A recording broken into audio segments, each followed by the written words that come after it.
Salut tout le monde, j'espère que vous allez Hello, bien. friend. C'est toujours Yesham. Et l'autre fois, on avait parlé de la contraction. Je vous ai donné même des exemples pour que vous puissiez comprendre la contraction. Aujourd'hui, nous allons parler de la négation de la contraction. Alors, pour faire la négation de la contraction, il suffit seulement de supprimer le haut des notes. Par exemple, quand on dit do not, pour faire la contraction, tu n'as pas besoin de dire tout ça là, do not, non, non, non. Il faut dire seulement don't. Maintenant, quand tu supprimes le O là, des notes, ça reste seulement un apostrophe T. Donc, c'est ça qui fusionne avec tout. Don't, ça devient don't. Par exemple, I don't know. I don't know. Tu ne peux pas dire en oral I do not know. Non, il faut dire seulement I don't know. He cannot swim. Non, non, ça c'est trop long pour dire ça. He can't swim. He can't swim. I would do that. I would do that. Ça c'est trop long pour dire ça. En oral, pour faciliter la tâche, tu dis seulement I wouldn't do that. I wouldn't do that. Tomorrow I will not come. Tomorrow I will not come. Ça c'est trop long en oral. C'est trop long.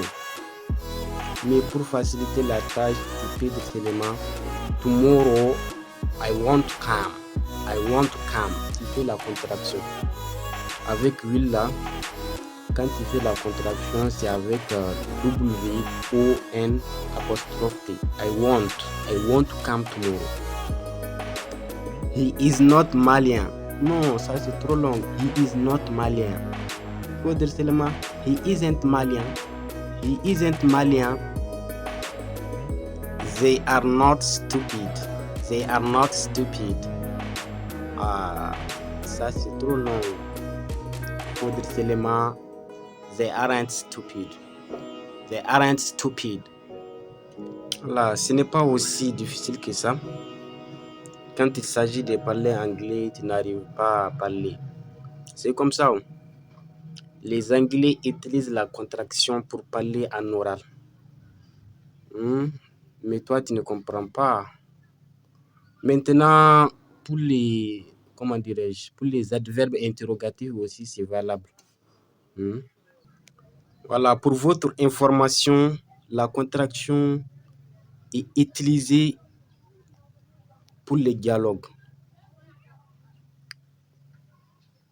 Là, c'est quand vous communiquez qu'on utilise généralement la contraction parce que c'est informel. Donc, c'est pas formel. Donc, il ne faut pas écrire la contraction dans les lettres officielles ou lors d'un examen. Il ne faut pas utiliser la contraction parce que c'est informel, quoi. Voilà. Quand on parle seulement qu'on utilise la contraction ou bien quand on écrit entre amis, c'est comme ça. Il ne faut pas aller faire examen et utiliser la contraction. Ou bien pour lettres officielles, utiliser la contraction. Non, non, non. C'est quand on communique seulement qu'on utilise ou bien quand on écrit entre amis, parents ou comme ça. Mais la contraction n'est pas utilisée lors d'un examen parce que c'est informel. Il faut bien saisir ça. Voilà, pour m'encourager à continuer à faire ce genre de vidéos, il faut vraiment vous abonner, partager, liker et commenter pour que je puisse faire ce genre de vidéos-là. Follow us for more videos and see you soon.